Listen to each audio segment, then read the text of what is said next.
Assalamualaikum warahmatullahi wabarakatuh. Perkenalkan, kami dari kelompok 2 akan membahas hasil diskusi kami dengan judul Roof Garden Kondominium Taman Anggrek. Di sini saya Aditya Aji bersama rekan saya, ada Alfi Alfiyah, Anissa Fatia, dan Tonita Cesa. Selanjutnya,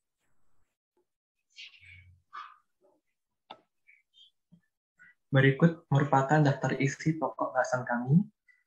Ada lokasi tapak, inventarisasi, desain, struktur, perencanaan fasilitas, plumbing, lighting dan listrik, kemudian vegetasi, serta pengelolaannya. Selanjutnya, yang pertama masuk ke lokasi tapak. Tapak yang kami pilih yaitu merupakan kondominium Taman Anggrek yang berlokasi di Jalan Es Parman, Kapling 21, Grogol, Jakarta Barat. Nah, ketinggian lokasinya sendiri yaitu 7 meter di atas permukaan laut. Untuk ketinggian mall Taman Anggreknya sendiri yaitu 150 meter dengan 47 lantai, sedangkan untuk roof gardennya sendiri yaitu 42 meter dengan ketinggian pada ketinggian lantai 10. Untuk luasnya sendiri, untuk luas bangunan secara total itu ada 33 hektar. Kemudian ada roof gardennya sendiri adalah 19 hektar. Nah, untuk roof garden sendiri ini mencakup ruang terbuka hijau, itu vegetasi, itu seluas 15 hektar, dan ruang terbuka non hijau itu seperti plaza, pavement, dan kolam renang itu seluas 4.673 meter persegi. Selanjutnya, nah kemudian masuk ke desain dan struktur garden, kita bisa lihat di gambar sebelah pojok kiri atas, di sini ada dua pola secara keseluruhan, yaitu ada pola geometrik dan pola organik. Nah, secara dominan pada roof garden kondominium Taman Anggrek ini lebih dominan pola organik karena lebih mengedepankan aspek rekreasi seperti itu. Nah, untuk struktur lapisan roof gardennya sendiri, Taman Anggrek ada beberapa lapisan seperti pada tabel kanan. Nah, dengan ukuran ketinggian tertentu. Nah, mulai dari bawah yaitu ada slop lantai beton sebagai struktur cor beton bertulang, kemudian lapisan waterproof berupa aspal hitam, kemudian ada lapisan semen pelindung di sini bertujuan untuk mencegah kerusakan waterproof, kemudian ada lapisan drainase di sini berfungsi sebagai untuk mengalirkan air ke titik-titik pembuangan. Kemudian ada lapisan geotekstil di sini berfungsi untuk menyaring partikel-partikel media tanah, dan ada media tanahnya sendiri berupa lapisan tanah dan pupuk kandang. Nah, untuk area yang berkontur itu ditambahkan potongan styrofoam di bagian dasar. Selanjutnya, di sini merupakan analisis beban. Untuk analisis bebannya sendiri, di sini menggunakan lantai 10 karena merupakan lantai tempat ada berdirinya roof garden seperti itu. Nah, untuk asumsi ukuran balok dan ukuran kolom itu diasumsikan berdasarkan jurnal yang kami peroleh tentang struktur pembangunan mall seperti itu. Nah, untuk roof seperti untuk luas roof gardennya sudah dijelaskan seperti awal yaitu 19 hektar dengan ketinggian 42 meter. Untuk standar pembebanannya sendiri berdasarkan SNI 0317271989. Untuk beban mati setelah diperhitungkan mendapatkan hasil 46.992 ton. Kemudian beban hidupnya ada 795 ton, dan beban nominalnya total beban mati dan beban hidup itu 47.788 ton, dan beban ultimate-nya sendiri yaitu beban struktur yang mampu menahan beban secara maksimal sebelum struktur tersebut rusak itu 57.664 ton. Selanjutnya,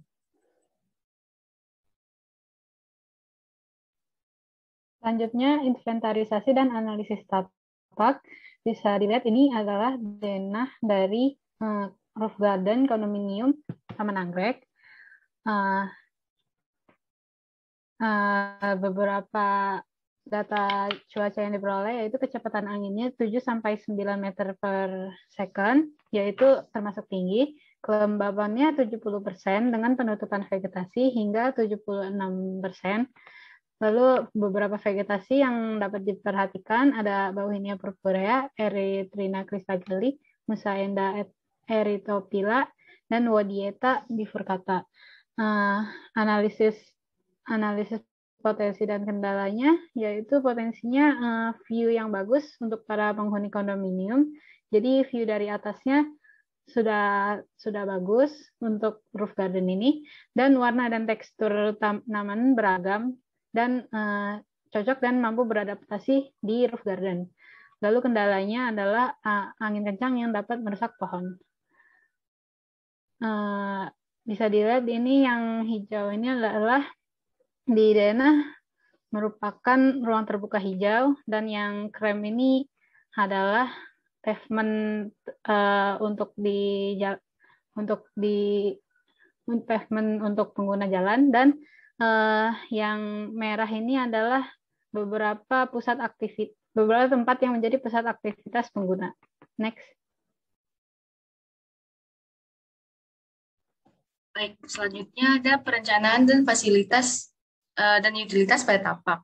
Jadi sebelum masuk ke perencanaan fasilitas dan utilitas pada tapak itu sendiri, fasilitas itu adalah semua atau sebagian dari kelengkapan prasarana dan sarana pada bangunan gedung dan lingkungannya agar dapat diakses dan dimanfaatkan oleh semua orang, termasuk penyandang cacat dan lansia. Menurut PUPR nomor 30 tahun 2006. Lalu utilitas itu sendiri adalah kelengkapan fasilitas bangunan yang menjadi penunjang segala aktivitas di dalam dan di luar bangunan yang menjadi penunjang segala aktivitas guna mencapai kenyamanan, kemudahan, dan mobilitas pada suatu tapak. Adapun utilitas dan fasilitas yang dibutuhkan pada tapak rooftop kondominium Taman Anggrek, yang pertama ada instalasi dan sistem drainase. Jadi salah satu yang harus diperhatikan pada rooftop kondominium Taman Anggrek ini sendiri adalah bagian instalasi air. Jadi pada rooftop ini harus tersedia dua jenis instalasi air, yaitu air bersih yang digunakan untuk keperluan menyiram tanaman, dan juga instalasi untuk keperluan air kotor yang digunakan untuk pembuangan. Lalu adanya persediaan sumber air cadangan untuk mengantisipasi apabila sumber air utama mati seperti sumur bor. Selanjutnya ada utilitas sistem pembuangan dan pengelolaan sampah. Hal ini sangat dibutuhkan mengingat pemisahan sejenis sampah organik dan anorganik itu harus dilakukan pada tapak. Hal ini dapat diwujudkan dengan menyediakan dua jenis bak sampah yang disebar pada taman. Lalu yang kedua ada utilitas pencahayaan taman, di mana hal ini merupakan aspek yang cukup penting pada taman karena terkait dengan nilai estetika dan visual dari taman itu sendiri. Penggunaan pencahayaan taman ini dapat menggunakan pencahayaan alami maupun pencahayaan buatan seperti lampu, dan lain sebagainya. Selanjutnya ada utilitas penghawaan. Pada rooftop garden, penghawaan dapat diatur dengan penggunaan vegetasi yang membuat hawa taman menjadi lebih nyaman dan sejuk. Selanjutnya, ini merupakan detail dari desain planting box yang dapat digunakan pada tapak, lalu ada bangku taman dan juga lampu taman. Dengan detail sebagai berikut. Selanjutnya adalah perencanaan plumbing. Lapisan roof garden sendiri terdiri dari slab beton, lapisan waterproofing, lapisan pelindung, lapisan drainage tile, membran geotekstil, dan media tanam. Penyiraman rooftop garden menggunakan air PDAM yang dialirkan dalam tangki-tangki reservoir, kemudian disalurkan melalui pipa-pipa. Penyiraman di area roof garden selain menggunakan selang, juga dibantu dengan sprinkler untuk daerah yang cukup luas. Lalu untuk roof garden itu lapisan drainage sangat penting untuk pembuangan kelebihan air. Cara terbaik untuk menangani drainase pada roof garden yaitu dengan menggunakan sistem yang sama dan terpadu dengan bangunan di bawahnya. Saluran pembuangan air pada atap harus dirancang dengan menggabungkan sistem pembuangan permukaan dan bawah permukaan. Jadi nanti pipa untuk nyambung ke bangunan bawahnya itu biasanya di bawah lapisan drainase. Next. Berikut merupakan gambar desain perencanaan untuk pipa untuk drainase tadi. Nah, ini pipanya berarti ada di bawah lapisan drainase cell. Next. Baik, selanjutnya ada perencanaan lighting dan listrik pada tapak. Jadi untuk kepentingan luar ruangan, dalam kasus ini adalah rooftop garden, pilihan jenis lampu yang dapat digunakan adalah lampu dengan spesifikasi water resistant atau tahan air. Hal ini dikarenakan kondisi roof garden itu sendiri cukup terbuka dan rawan dari cuaca ekstrim, sehingga dibutuhkan penerangan atau sistem penerangan yang tahan air untuk menghindari sengatan arus pendek, korslet, dan permasalahan lainnya yang akan berdampak buruk pada tapak dan keamanan user. Lalu jenis lampu yang dapat digunakan dapat berupa lampu pijar maupun lampu pendar. Selanjutnya untuk alasan keamanan, sebaiknya pilih perangkat lampu yang memiliki voltase rendah. Hal ini dimaksudkan untuk mencegah kecelakaan fatal seandainya ada arus listrik yang bocor. Lalu voltase rendah ini berpotensi kecil untuk melukai tubuh dan menimbulkan kebakaran pada tapak. Lalu kita juga harus mempertimbangkan kabel yang tepat untuk digunakan pada rooftop garden. Pilihan jenis kabel ini penting karena hal ini berkaitan dengan pasukan voltase energi listrik pada tapak. Jadi semakin panjang kabel, semakin besar pula peluang penurunan voltase. Untuk taman yang tak terlalu luas dengan jumlah titik lampu yang sedikit, dapat digunakan kabel serabut atau kabel berukuran 1 mm kuadrat. Selanjutnya, berikut adalah contoh dari instalasi listrik atau lampu taman pada tapak.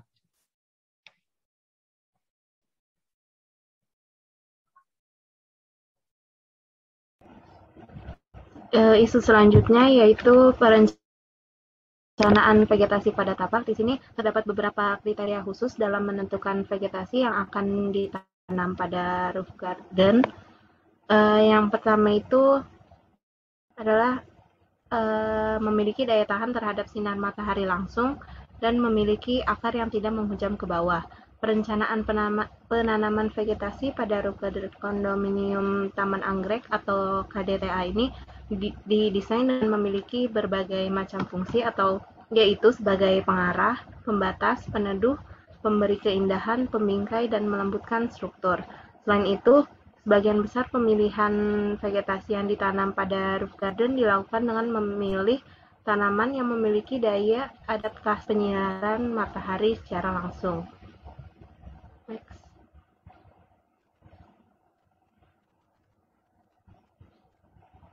Kemudian di sini terdapat beberapa tanaman yang ditanam pada KDTA. Yang pertama itu ada Sansevieria honey atau Cactus kodok.